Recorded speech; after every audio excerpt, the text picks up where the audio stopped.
이 시각 주요 뉴스입니다. 어제부터 시작된 귀성길 정체가 설 연휴 첫날인 오늘도 이른 아침부터 이어지고 있습니다. 도로공사는 오늘 오전 11시쯤 귀성길 정체가 가장 극심하게 빚어지다 저녁 8시에서 9시 이후 풀릴 것으로 전망했습니다. 6박 8일 동안의 새해 첫 순방을 마무리한 윤석열 대통령이 새로운 지도를 만들고 새로운 항로를 개척하는 대한민국을 위해 최선을 다하겠다고 말했습니다. UAE 적 발언 논란에 대해 대통령실은 이란 측에 오해가 있었던 것 같다며 진화에 주력했습니다. 오는 30일부터 마트와 식당 같은 실내에서 마스크 착용 의무가 사라집니다. 하지만 대중교통과 병원, 약국 등에서는 계속 마스크를 써야 하고 확진자 7일 격리 해제는 코로나19가 독감 수준으로 감염병 등급이 낮아진 뒤에야 논의됩니다. 북한이 러시아에 대한 무기 판매 사실을 부인하자 미국 백악관이 북한이 러시아 용병그룹에 무기를 전달하는 위성 사진을 공개했습니다. 이어 북한의 무기 이전은 유엔 안보리 결의를 정면으로 위반한 것이라며 안보리 대북제재위 전문가 패널과 관련 정보를 공유했다고 밝혔습니다. 일본 정부가 강제동원 현장인 사도광산에 유네스코 세계유산 등재를 위해 추천서를 다시 제출했습니다. 한국의 반발에도 불구하고 유네스코와 국제사회에 대한 선전에 나서는 등 물밑 작업도 본격화하고 있습니다. 굿모닝 YTN 2부 이어갑니다. 설 연휴 첫날인 오늘 이른 아침부터 귀성길 정체가 시작되고 있습니다. 한국도로공사는 어젯밤 늦게까지 이어진 귀성 행렬이 완전히 해소되지 못한 채 오늘 새벽 4시쯤부터 교통량이 다시 늘고 있다고 밝혔습니다. 이에 따라 경부고속도로 부산 방면 남사 졸음쉼터와 옥산 분기점, 청주 나들목 부근에서 차량이 서행하고 있고 서해안고속도로 목포 방면으로 조남 분기점에서 서서울 요금소까지 비봉 IC와 서평택 분기점 등 곳곳에서 제속도를 내지 못하고 있습니다. 도로공사는 귀성길 정체가 오늘 오전 11시쯤 가장 극심하게 빚어지다 저녁 8시에서 9시 이후 풀릴 것으로 전망했습니다. 오늘 하루 전국 고속도로 이용 교통량은 515만 대로 수도권을 빠져나가는 귀성 차량은 50만 대 수준으로 예상했습니다. 치솟는 물가에 설 차례상 준비도 만만치 않습니다. 정부가 성소품 공급을 늘리고 각종 할인 지원에 나섰지만 서민 부담은 여전했습니다. 보도에 이영원 기자입니다. 역대 최대 규모인 20만 8천 톤을 공급하고 농축수산물의 경우 총 300억 원의 할인 지원을 하겠습니다. 설 연휴를 앞두고 정부가 내놓은 민생안정 대책입니다. 이런 사과, 배 같은 성수품 공급을 늘려 가격 오름세를 막고 전통시장에서 물건을 사면 상품권까지 지급하는 건데 현장에서는 얼마나 체감하고 있을까요? 할인 그런 거는 우리는 와닿지는 않아요. 35,000원 이상 되면 할인 그 상품권 10,000원짜리 하나 줘요. 그거는 이제 조금 기분은 좋은데 그 값이에요. 결국 계산해 보면은 비싸니까. 그걸 잘 모르겠어요. 어때요? 엄청 한 30%는 올라간 것 같아 아주. 그러세요? 좀 엄청 비싸다니까 하여튼 그러니까 많이 부담스러워요. 치솟는 물가의 역대 최대 규모라는 정부 지원이 무색해진 겁니다. 이번 설 차례상 비용은 전통시장 기준으로도 평균 27만 원이 넘습니다. 지난해와 비교하면 2.6% 올랐습니다. 가뜩이나 고공행진한 지난해 물가를 고려하면 상차림 부담이 훨씬 커진 겁니다. 물가가 올라가면 임금이라든지 소득 부분에서 그걸 상쇄해 줘야 되는데 지금 그런 효과를 기대하기가 굉장히 어려운 상황이죠. 쥐어짜듯이 이렇게 힘든 생활을 가게는 해야 될 것 같다. 그래서 연말까지도 갈 가능성이 있다. 정부가 올해 최우선 목표로 제시한 물가 안정까진 갈 길이 멀다는 겁니다. 여기에 공공요금 줄인상까지 예고돼 설 상차림 부담 이후 이어지는 서민 체감 물가는 더 올라갈 전망입니다. YTN 이영훈입니다.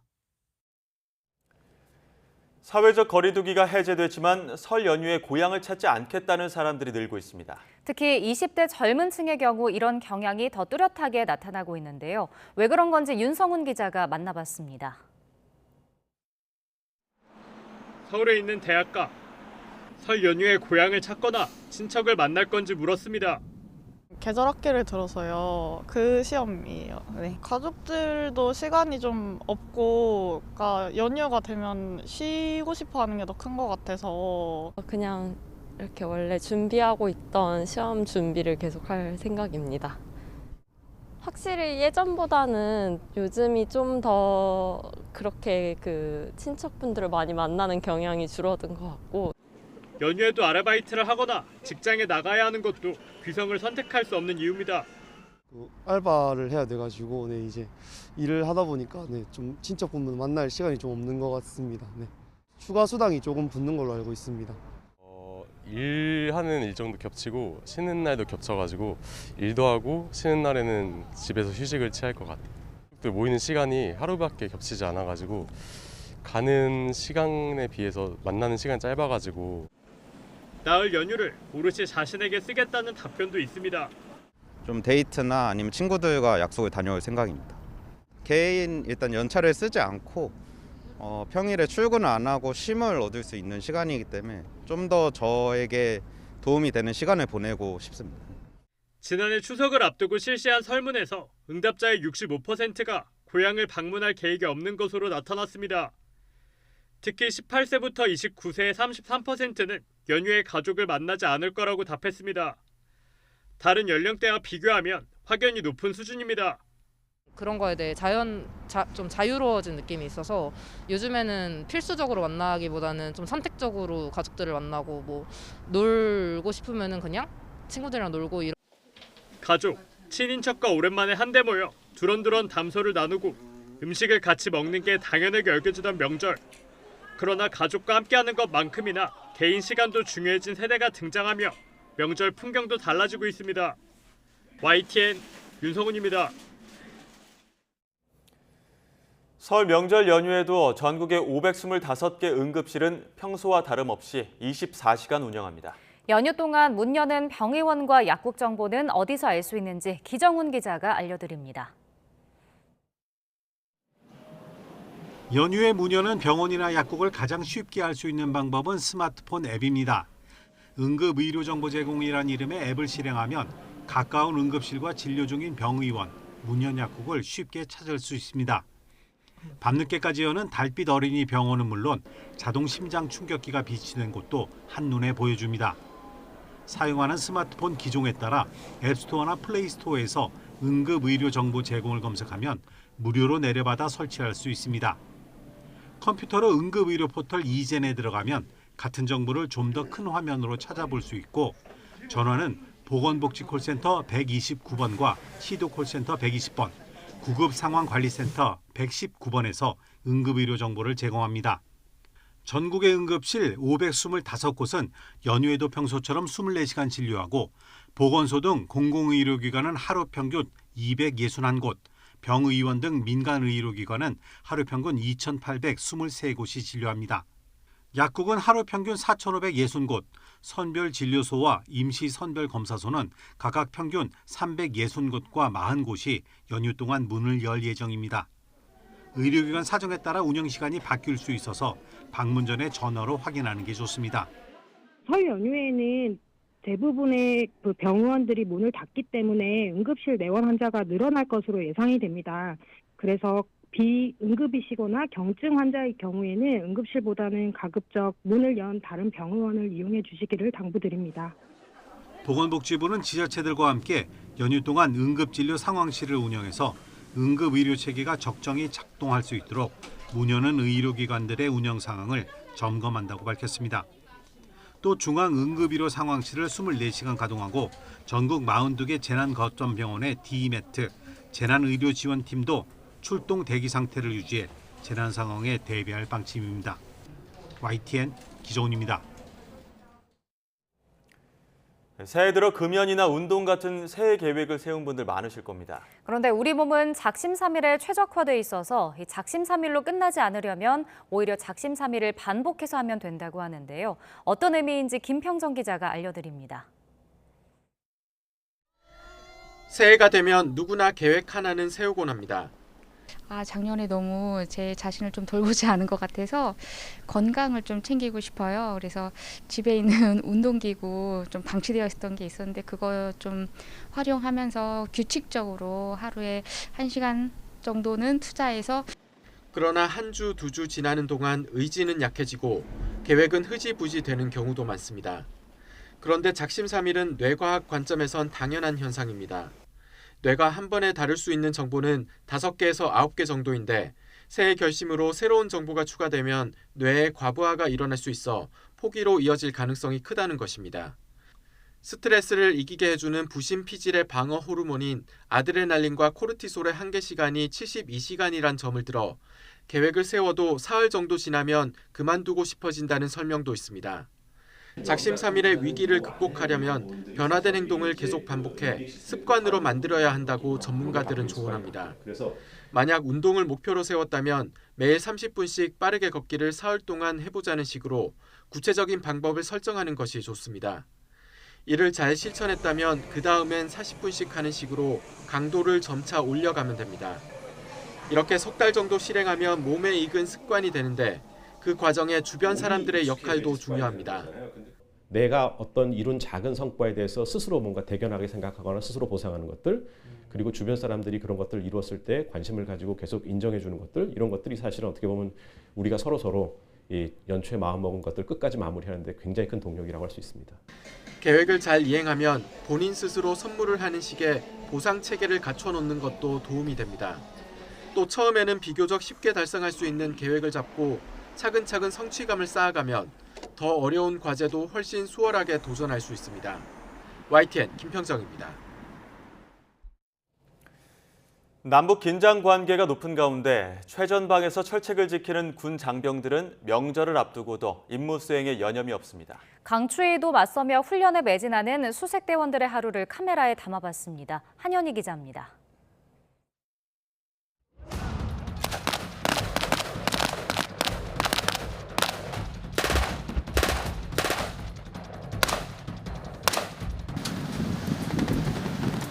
연막탄 뒤로 몸을 숨긴 수색대대원들이 표적을 향해 집중 사격을 합니다. 비무장지대 DMZ 안에서 적을 만난 상황을 가정한 사격 훈련입니다. 언제 어떤 상황이 벌어질지 알 수 없는 최전방 철책을 지키는 수색대대원들. 매일이 실전이라는 마음으로 훈련과 경계 작전을 이어가고 있습니다. 이번 설날 부모님과 함께 시간을 못 보내서 매우 아쉽습니다. 하지만 수색대대에서 완전 작전하고 5개월 뒤인 건강한 모습으로 부모님 곁으로 돌아가겠습니다. 아버지, 어머니 사랑합니다. 적에게서 몸을 숨겨야 하는 만큼 야간 매복 훈련은 아무것도 보이지 않는 깜깜한 어둠 속에서 진행됩니다. 추위조차 잊게 하는 팽팽한 긴장감. 그 사이를 뚫고 나오는 건 가족에 대한 그리움입니다.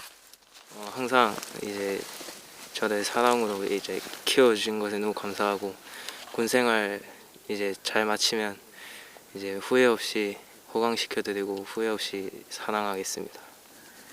부모님 새해 복 많이 받으십시오. 365일 적과 마주하는 수색대대 장병들. 국민들의 평화로운 일상을 지키기 위해 오늘도 추위 속에서 임무 수행에 매진하고 있습니다. 수색대대 장병들은 수사불패, 청성투원의 마음으로 반드시 승리하는 부대가 되도록 최선을 다하겠습니다. 국민 여러분, 새해 복 많이 받으십시오. 국민 여러분께 대하여 경례! 충성! YTN 한현입니다. 북한에서는 우리와 마찬가지로 음력 설 명절을 보내는데요. 다만 우리와 달리 음력설보다는 양력설을 우선시하는 등 비슷하면서도 다른 점이 적지 않습니다. 최도희 기자가 소개합니다. 원래 음력설을 쇠지 않았던 북한. 김일성 주석이 봉건잔재로 규정해 지난 1967년 양력설만 빼고 민속명절을 모두 없애버렸기 때문인데 1989년 김정일 국방위원장이 우수한 전통을 계승하자며 부활시켜 음력설을 연휴로 만들었습니다. 이후 2003년부터는 북한에서도 음력설 전후로 사흘간 쉴 수 있게 됐습니다. 음력설날 우리처럼 명절 음식을 만들어 먹고 떡국을 먹으면서 나이 한 살 더 먹는 문화는 비슷합니다. 윷놀이, 제기차기와 같은 민속놀이도 크게 다르지 않습니다. 다만 우리와 달리 북한에서 음력설은 여전히 양력설보다는 뒷전입니다. 우리와 다르게 세배도 양력설에 하는 편이고 음력설은 그냥 편히 쉬는 이런 양상을 보이고 있죠. 우리가 음력설 중심이라면 북한은 양력설 중심이다 이렇게 볼 수 있습니다. 북한 당국도 음력설보다 양력설인 1월 1일에 대규모 공연을 펼치며 새해 맞이 분위기를 띄우고 있습니다. 온 나라 학생 선임들의 칭송에 막물 담아 삼가 새해의 소리사를 드렸습니다. 이동의 자유가 제한된 탓에 우리처럼 고향으로 향하는 귀성 행렬과 같은 민족 대이동도 없습니다. 여전히 북한에서 가장 큰 명절은 김일성 생일인 4월 15일 태양절과 김정일 생일인 2월 16일 광명성절입니다. YTN 최두입니다. 윤석열 대통령 부부가 소중한 분들과 함께 희망을 나누는 설 명절이 되길 바란다는 메시지를 냈습니다. 명절 연휴에도 소임을 다하는 분들께 감사 인사를 전하며 새해에는 어려운 이웃들을 더 세심하게 챙기겠다고 다짐했습니다. 윤 대통령 부부의 명절 메시지 직접 들어보시죠. 사랑하는 국민 여러분, 새해 복 많이 받으십시오. 나라 안팎으로 녹록지 않지만 정부와 민간이 하나 되어 새로운 도약을 향해 나아갈 수 있도록 모든 역량을 모으겠습니다. 우리 사회의 어려운 이웃들을 새해에는 보다 더 따뜻하고 세심하게 챙기겠습니다. 우리 사회의 곳곳을 밝혀주시는 모든 분께 존경과 감사의 인사를 드리며 소외된 이웃들을 더 따뜻하게 보듬어 나갈 수 있는 명절이 되기를 바랍니다. 소중한 분들과 함께 새해의 희망을 나누는 설 명절이 되시기 바라며 올해도 건강과 행복이 가득하시길 바랍니다. 네, 윤석열 대통령이 새해 첫 순방을 마무리하고 귀국길에 올랐습니다. 6박 8일간 이어진 경제 외교 순방에는 국내 대기업 총수들도 총출동했는데요. 괄목할 만한 해외 투자 유치 성과도 있었습니다. 윤혜리 기자의 보도입니다. 삼성전자 이재용, SK그룹 최태원, 현대차그룹 정의선, LG그룹 구강모 회장까지 국내 재계 총수들이 한자리에 모였습니다. 6박 8일간 이어진 윤석열 대통령의 경제 외교 순방 막바지 스위스 다보스에서 열린 한국의 밤 행사에 참석한 겁니다. 서로 편하게 대화를 나누고 취재진을 향해 농담까지 던집니다. 내가 직업병이 있어서 날 사실 다 찍는데 카메라가 오면 다 캐논가지고 있어. 재계 총수들은 민간 외교관으로 나서 해외 정재계 인사들에게 오는 2030년 부산 엑스포 유치를 적극적으로 홍보했습니다. 이에 앞서 윤석열 대통령의 아랍에미리트 국빈 방문에도 동행하며 에너지와 방산, 신산업 협력 강화에 앞장섰습니다. 두 나라 기업은 비즈니스 포럼에서 에너지와 방산, 스마트팜 등 미래 신산업 분야까지 모두 24건의 업무 협약을 맺었습니다. 제조업의 디지털화, 모빌리티, 우주항공, 스마트팜, 부품 소재와 바이오 산업에 이르기까지 미래 성장 동력을 함께 육성해 나아갈 것입니다. 이재용과 정의선 회장은 한국이 수출한 첫 해외 원전이자 삼성물산과 현대건설이 시공을 맡은 바라카 3호기 가동식에도 참석했습니다. 이 자리에서 이 회장은 세계적인 갑부로 알려진 만수르 부총리와 웃으며 대화하는 모습이 포착되기도 했습니다. 이번 순방에서는 100여 개 기업으로 꾸려진 대규모 경제사절단과 정부가 원팀으로 호흡을 맞췄습니다. 올해 복합 경제 위기 속에서 가시적이고 실질적인 성과로 이어질 수 있을지 주목됩니다. YTN 윤혜리입니다.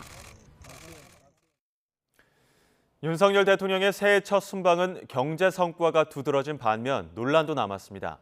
UAE의 적은 이란이라는 발언에 대해 이란 측이 문제를 제기하면서 외교 문제로 비화했는데요. 이를 둘러싼 정치권 공방도 뜨겁습니다. 박소정 기자가 보도합니다. 문제의 발언은 UAE에 파병된 아크 부대를 찾아 장병들을 격려하는 자리에서 나왔습니다. 그리고 이 형제국의 안보는 바로 우리의 안보입니다. UAE의 적은 가장 위협적인 국가는 이란이고 우리의 적은 북한입니다. 이란 외무부는 외교적으로 부적절한 발언이라며 주 이란 한국 대사를 불러 항의했습니다. 나아가 윤 대통령이 국방부 업무보고 때 자체 핵무장 가능성을 언급한 건 핵 확산 금지 조약 NPT에 어긋난다며 국내에서 했던 발언까지 문제 삼았습니다. 대통령실은 이에 대해 다소 오해가 있었던 것 같다면서 이란이 동결자금 문제나 핵무장 관련 발언을 문제 삼은 건 오해를 했기 때문에 초점이 흐려진 것이라고 해명했습니다.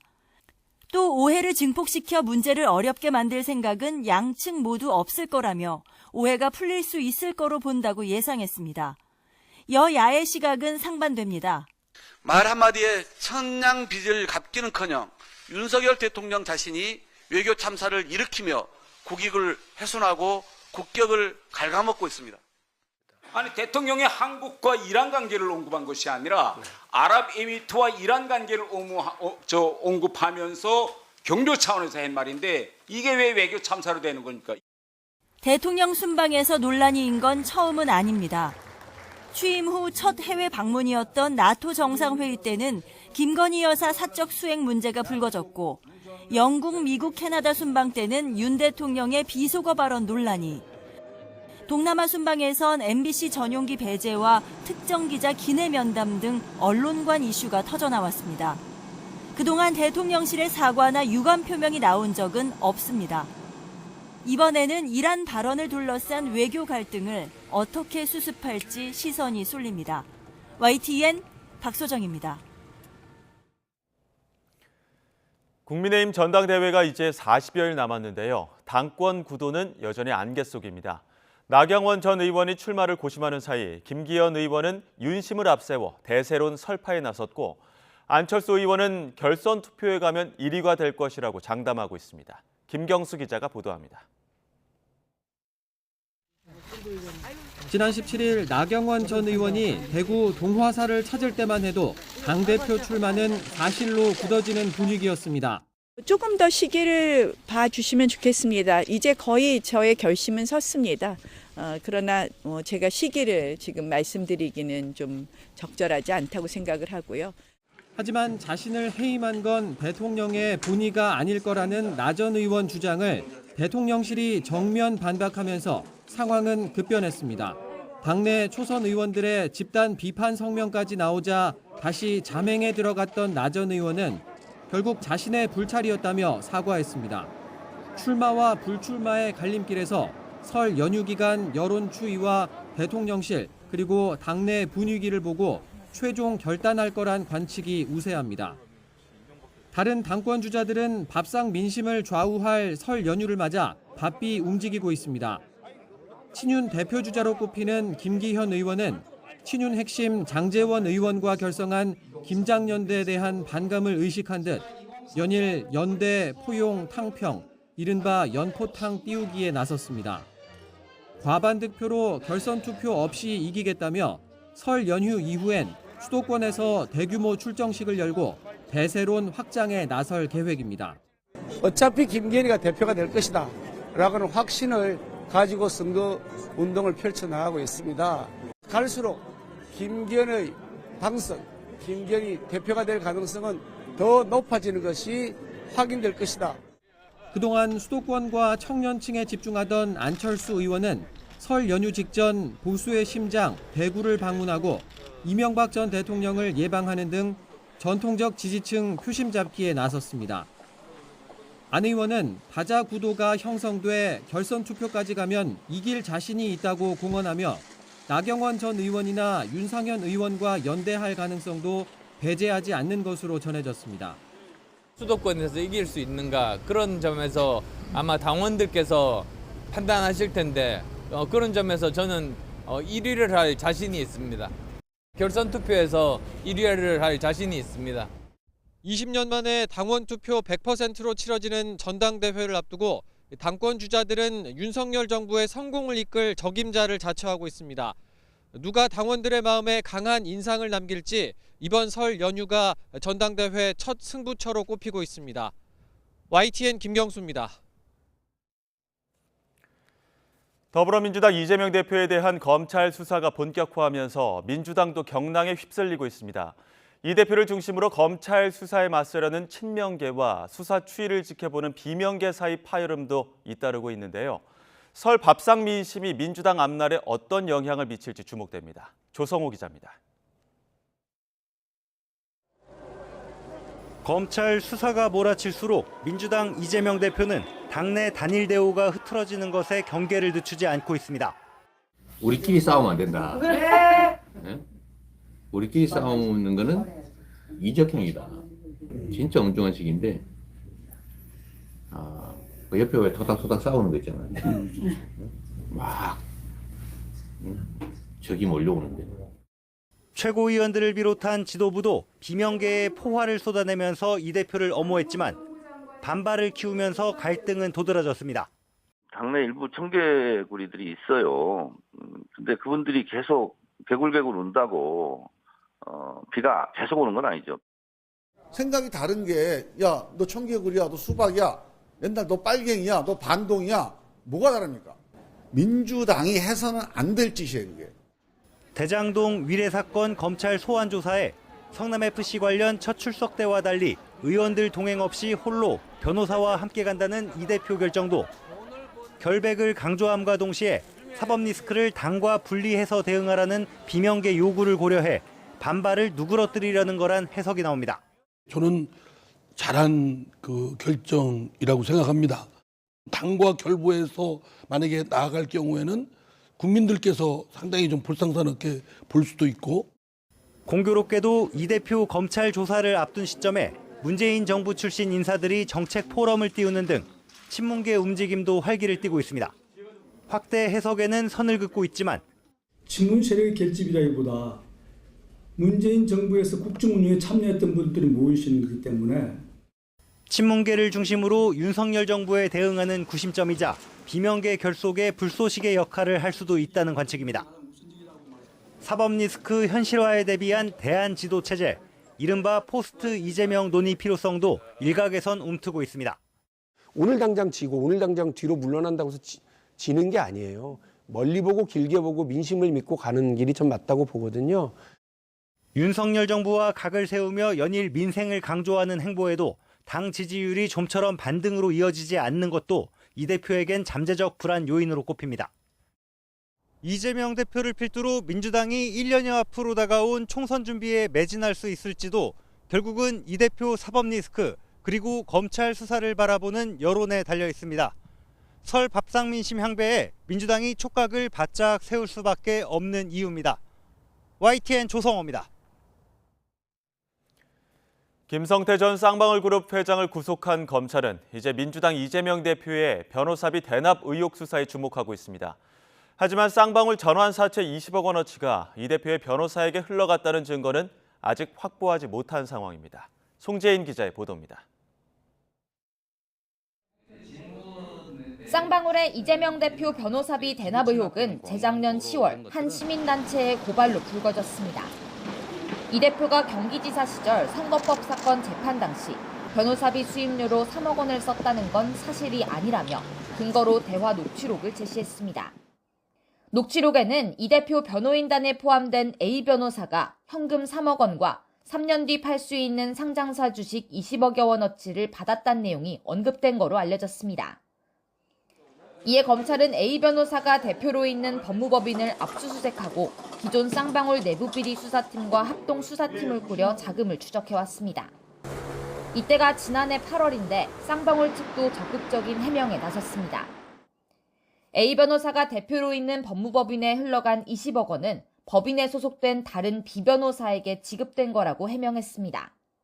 게다가 이 자금은 M&A 과정에서 에스크로, 즉 이체금 형식으로 지급됐던 거고 결국 M&A가 무산되면서 돌려받았다는 입장입니다.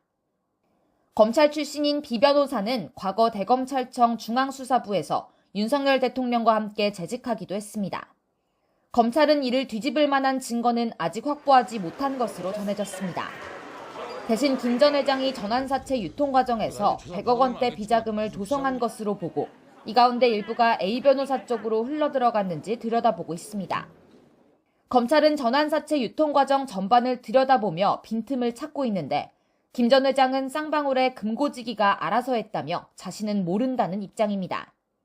구속기간 최장 20일이라는 고강도 조사 기회를 잡은 검찰이 이 기간에 어느 정도 성과를 낼 수 있을지 관심입니다. YTN 송재인입니다.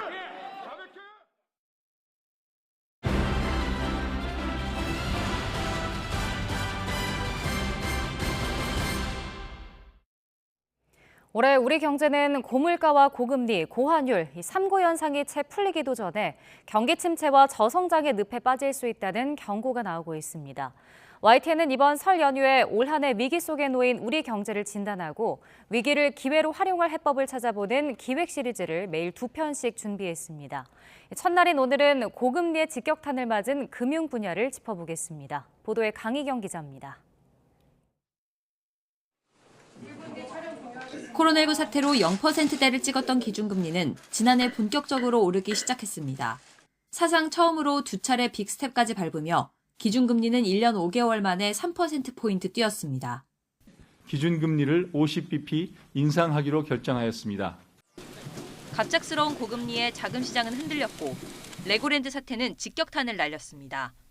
부동산 PF 부실 문제 등으로 단기 자금시장 유동성 문제가 불거지면서 회사채 등 채권금리가 급등하고 곳곳에서 돈줄이 말라갔습니다. 이른바 돈맥경화의 시작이었습니다.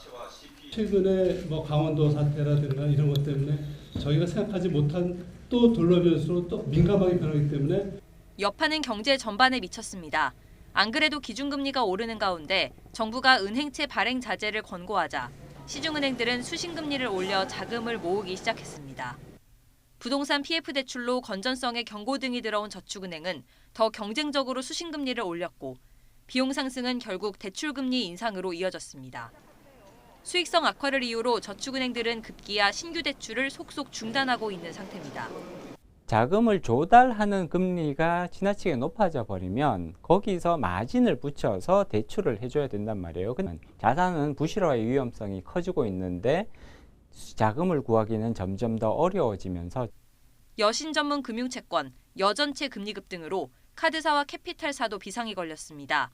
수신 기능이 없어서 여전채를 통해 자금을 조달해야 하는데 금리가 나날이 높아지면서 돈줄이 말라버린 겁니다.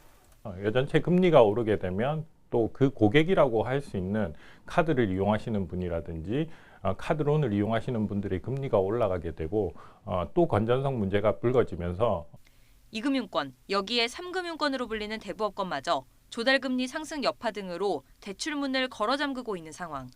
서민들의 급전 창구는 점점 사라지고 있습니다.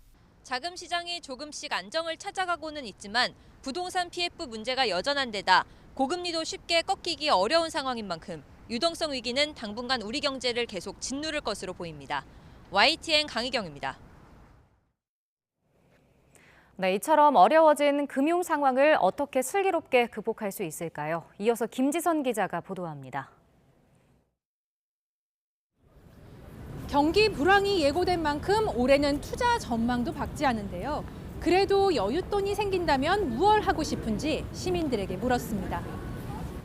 지금은 다른 데 쓰는 것보다는 그거 갚는 게 더 현금 지출을 막을 것 같아서 그렇게 할 것 같습니다. 금리가 많이 올라서 여윳돈 생기면 그 대출 줄이는 게 가장 시급한 것 같고요. 빚을 줄이는 게 최우선 순위가 된 건 15년 만에 찾아온 고금리 때문입니다. 2021년 8월 이후 기준금리가 3%포인트 껑충 뛰며 가계의 이자 부담도 40조 원 가까이 는 것으로 추산되는데 고리대금의 매운맛에 지난해 가계대출은 처음으로 감소했습니다. 한국은행 금융통화위원회가 지난 13일 기준금리를 올린 것을 마지막으로 금리 인상을 멈출 거란 기대도 조금씩 나옵니다. 그렇게 많이 오를 것 같지는 않은데요. 제가 봤을 때는 올릴 만큼 올라서. 하지만 물가 안정을 생각하면 올해 말까지는 높은 금리가 유지될 수밖에 없습니다. 당분간 빚을 줄이는 게 현명한 투자인 셈입니다. 3.5% 수준에서 마지막까지 연말까지 유지하면서 물가 상승 추세를 볼 것으로 판단하고 있습니다. 빠르면 연말 마지막 금통위에서 금리를 0.25%포인트 인하할 것을 검토할 것으로 생각하고 있습니다. 다만 시중은행의 고금리 예금이나 이자가 싼 대출을 찾아 갈아타는 건 재미를 보기 어려울 수 있습니다. 금융당국이 지나친 이자 경쟁을 제한하면서 시중금리가 내리자 예금의 인기도 한풀 꺾였습니다. 대신 한동안 움츠렸던 채권의 가격이 조금씩 오르며 회사채 시장에 온기가 도는 분위기입니다. 주식시장 위험자산 부분보다는 상대적으로 이제 고금리 또 이제 안전 이런 부분 때문에 특히 이제 채권 투자 매력이 좀 부각이 되고 있고요. 오히려 더블 A 등급 이제 우량 회사채 어떤 고금리 투자 매력이 부각하고 있다라고 보입니다. 고강도 긴축 속에서도 정부가 경기 부양을 위해 문턱을 낮추고 있는 정책 금융 상품을 잘 활용하는 것도 경제 보릿고개를 슬기롭게 넘는 방법입니다. YTN 김지선입니다. 오는 30일부터 실내 마스크 착용 의무가 해제됩니다. 중앙재난안전대책본부는 코로나19 유행이 줄면서 실내 마스크 조정 참고치 3개 지표가 달성됐고 감염 취약시설 동절기 추가 접종률 역시 기준을 충족함에 따라 30일부터 실내 마스크 착용 의무를 권고로 전환한다고 밝혔습니다. 신규 변이나 해외 상황 등이 국내 방역 상황에 미칠 영향력 역시 제한적일 것으로 판단했습니다. 다만 실내 마스크 해제에도 고위험군 보호를 위해 감염 취약시설이나 의료기관, 약국과 대중교통수단 등에서는 마스크 착용 의무는 유지됩니다. 중대본은 실내 마스크 착용 의무가 조정돼도 마스크의 보호 효과와 착용 필요성이 사라지는 건 아니라면서 방역수칙의 생활화를 거듭 강조했습니다. 오는 30일 실내 마스크 착용 의무 해제에 맞춰 어린이집과 각급 학교에서도 교실 내 마스크 착용 의무가 사라집니다. 방역당국과 교육부는 교실 내 마스크 착용 의무가 30일부터 권고로 전환된다고 밝혔습니다. 교육부는 실내 마스크 착용 및 통학버스 내 마스크 착용 여부 등 세부 사항을 오는 27일까지 각 시도교육청과 학교에 안내할 예정입니다. 방역당국의 실내 마스크 정책 전환에 따라 군도 실내 마스크 착용 의무를 대부분 해제합니다. 국방부 관계자는 방역당국이 실내 마스크 착용 의무 조정 1단계를 시행함에 따라 군도 실내 마스크 착용 의무를 조정할 계획이라고 밝혔습니다. 그러면서 훈련을 이유로 한 의무적인 마스크 착용은 없고 현장의 밀집도와 환기 여건, 비말 생성 환경 등 현장 여건을 고려해 지휘관이 판단하게 할 계획이라고 설명했습니다. 장애인단체가 22년 전 오이도역에서 장애인이 떨어져 숨진 사건을 기리며 다시 지하철 탑승 행동에 나섰습니다. 이들의 행동을 지지하기 위해 일반 시민들도 함께했는데 서울교통공사 측은 이번에도 무정차 통과로 맞섰습니다. 황보혜경 기자가 보도합니다. 근조 모자를 쓰고 휠체어를 탄 장애인들이 오이도역에 모였습니다. 22년 전 이곳에서 휠체어 리프트를 탔다가 떨어져 숨진 장애인을 기리기 위해서입니다. 전국 장애인 차별철폐연대 결의대회가 열리는 삼각지역으로 가기 위해 지하철을 타려 했지만 거부당했고 장애인의 특권을 누리고자 이렇게 이 추운 날 와서 외치지 않습니다. 이 명절 때 고향에도 가고 친구도 만나고 할 수 있는 그런 세상을 우리는 원합니다. 3시간 넘게 대치한 끝에 코레일 측은 조건부로 탑승을 허용했습니다. 시위대가 조끼를 벗고 음향 장비를 경찰에 맡긴 뒤 탑승하는 게 조건이었는데 만약 지하철에서 소란을 피우면 오이도역으로 되돌아올 거라고 경고까지 했습니다. 또 다른 차별인 셈입니다. 사실은 저희들이 좀 무리로 떼지어서 탄다 그래서 니들은 이런 조건으로 탈 수 있다 탈 수 없다 이런 조건을 걸지 않잖아요. 그건 어쨌든 간에 자유롭게 승차하고 하차하고 이동할 권리가 있다고 생각합니다. 서울역에선 서울교통공사 측 저지로 탑승을 끝내 포기해야 했습니다. 결의대회가 열린 삼각지역에선 전장현 요구사항을 지지하는 시민들도 함께했습니다. 시민 100여 명은 연대의 의미로 다 함께 노래를 부르고 공사 측의 퇴거 요청에 대신 항의하며 장애인 권리 예산과 이동권 보장을 촉구했습니다.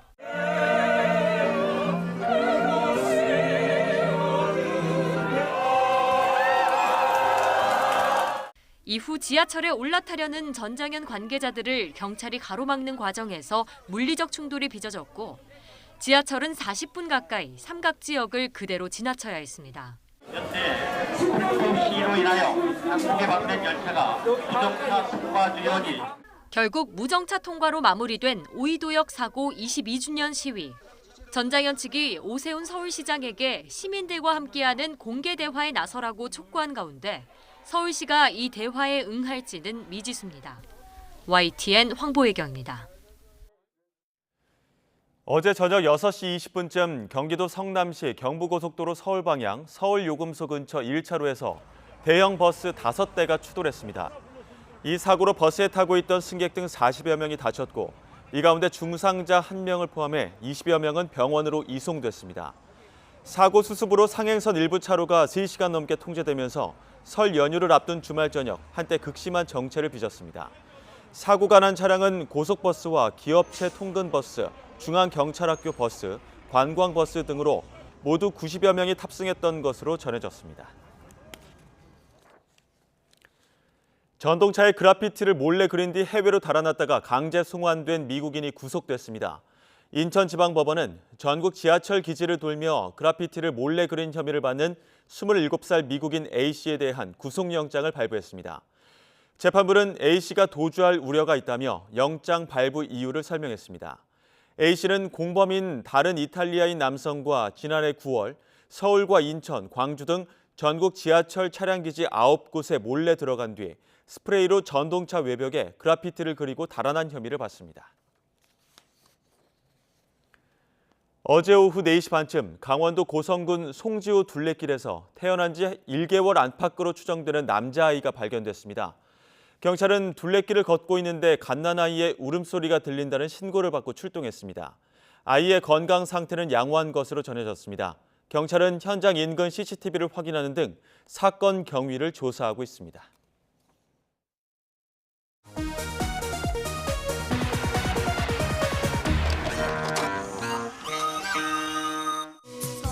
여기 와서 좋은 분을 만나서 고향 가게 돼서 매우 기쁩니다. 처음에는 서먹서먹할 것 같은데 오히려 더 즐거울 것 같아요.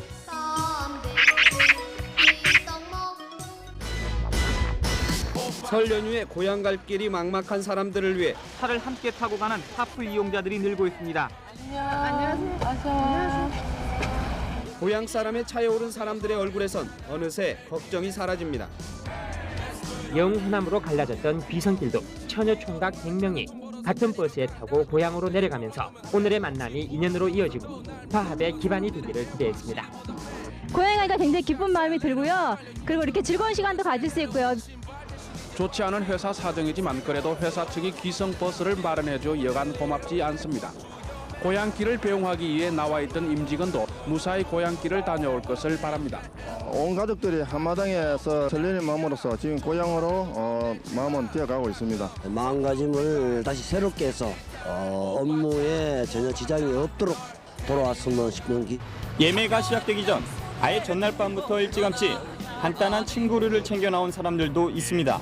고향으로 간다는 기쁨 하나로 아직 표를 못 구한 귀성객들은 표를 구한다는 종이를 들고 서성거리거나 안표 장소를 찾아 나섭니다. 3시간 가량 기다리는데 빨리 집에 가고 싶고 마음이 아주 다급하고 그렇습니다. 귀성객들의 발길이 늘면서 정체 구간이 늘어나고 있습니다. 차가 많이 막히니까요. 이왕이면 좀 덜 막히는 쪽으로 이용하려고. 힘들어도 이제 즐거운 마음으로 가야죠. 뭐. 길이 막혀 몸은 지치고 힘들지만 마음은 벌써 포근한 고향집 문턱을 넘어섰습니다.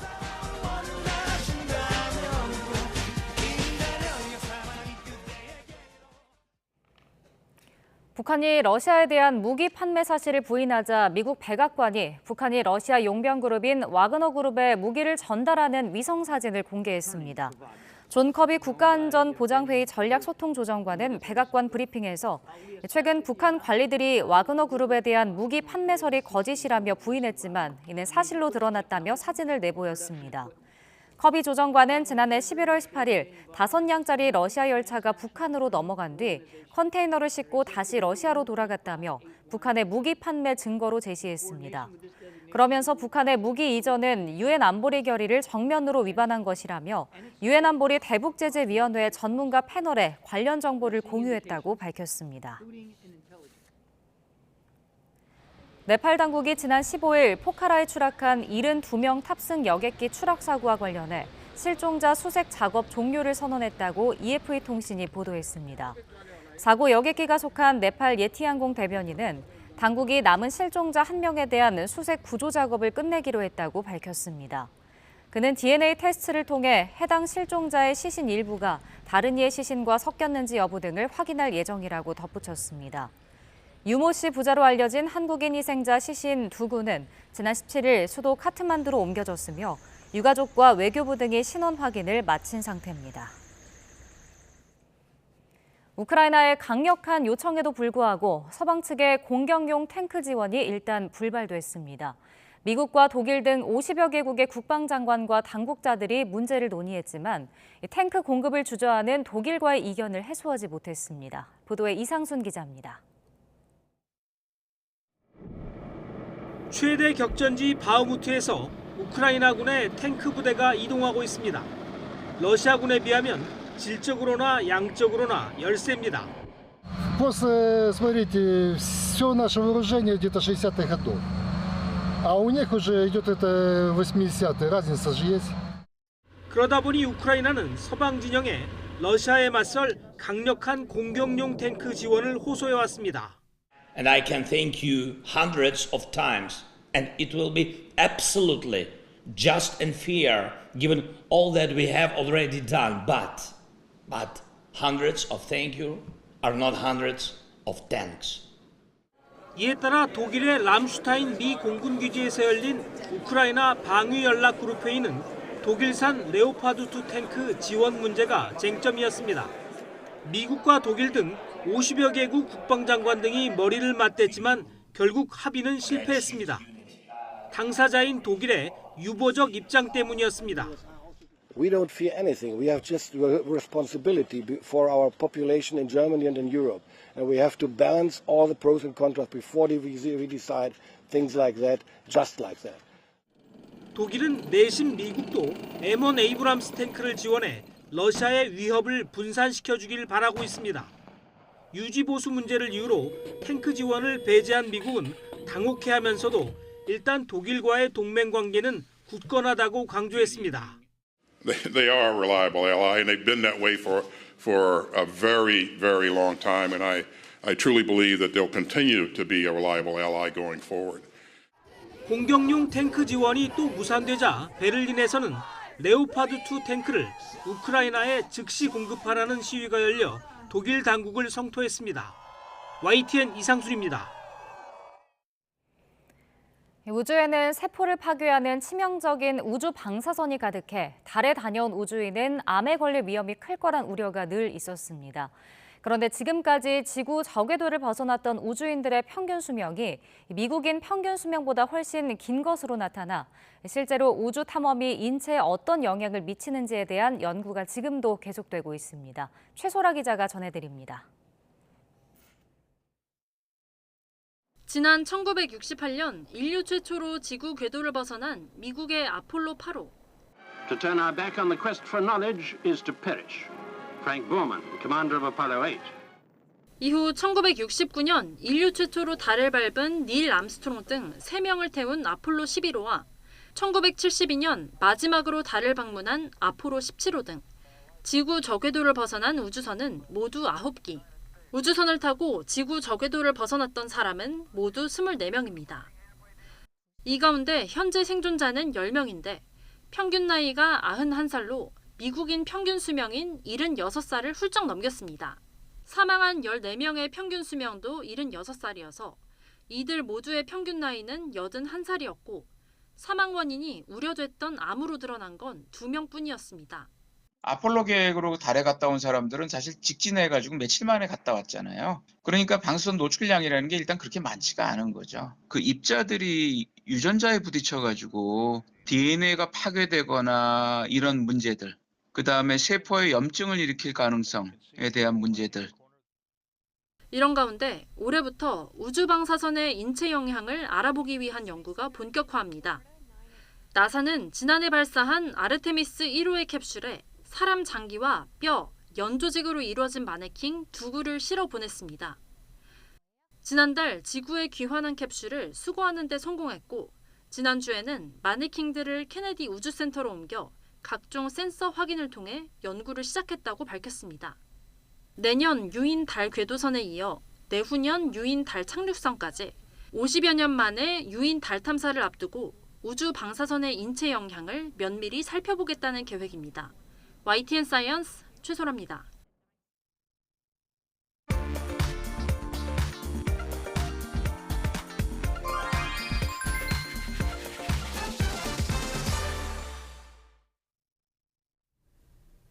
네, 새벽부터 부지런히 귀성길 오른 분들 많은지 이미 고속도로 정체가 상당합니다. 네, 지금 서울에서 대전까지는 3시간 41분으로 평소보다 2시간 이상 소요되고 있는데요. 네, 경부선이 특히 천안 부근 정체가 극심하기 때문입니다. 이 때문에 미리 동쪽으로 우회해서 내려가려는 차량들로 영동선은 용인 지역, 평택 제천선도 남한성 부근에서 10km 이상씩 막히고 있습니다.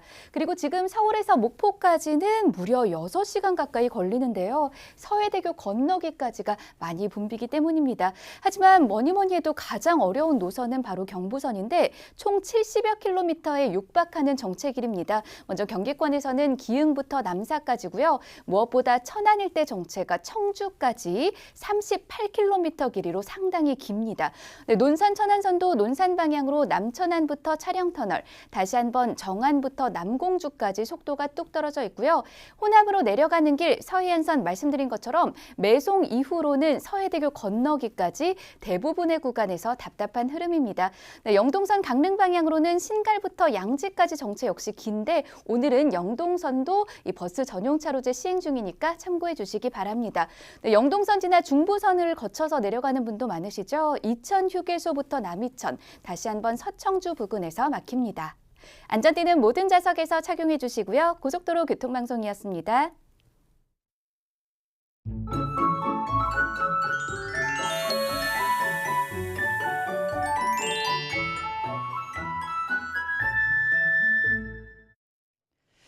다시 강추위가 찾아왔습니다. 대부분 지방의 한파특보가 특히 강원도와 충청 일부, 경북 산간에 한파경보가 내려져 있는데요. 현재 서울 기온은 영하 10.1도, 체감온도는 영하 13.7도까지 떨어져 있고 대관령의 체감온도는 영하 20도를 밑돌고 있습니다. 나가실 때 옷차림 든든히 해주시길 바랍니다. 설날인 내일은 전국에 눈이나 비가 오겠고 연휴 마지막 날인 화요일에는 호남과 제주도에는 폭설 그리고 올겨울 최강 추위가 찾아올 것으로 보입니다. 오늘 대체로 맑겠지만 빙판길 유의하셔야겠고요. 아침까지 전북 서해안은 눈이, 충남 남부 서해안과 제주도는 빗방울이나 눈날림 예상됩니다. 현재 기온 살펴봅니다. 춘천이 영하 14.5도, 부산은 영하 3.8도고요. 낮에도 춥겠습니다. 서울이 0도, 춘천 영하 1도, 대전이 2도, 부산은 6도 예상됩니다. 날씨였습니다. 굿모닝 YTN 2부 마칩니다. 잠시 후 3부가 이어집니다. 시청해주신 여러분 고맙습니다.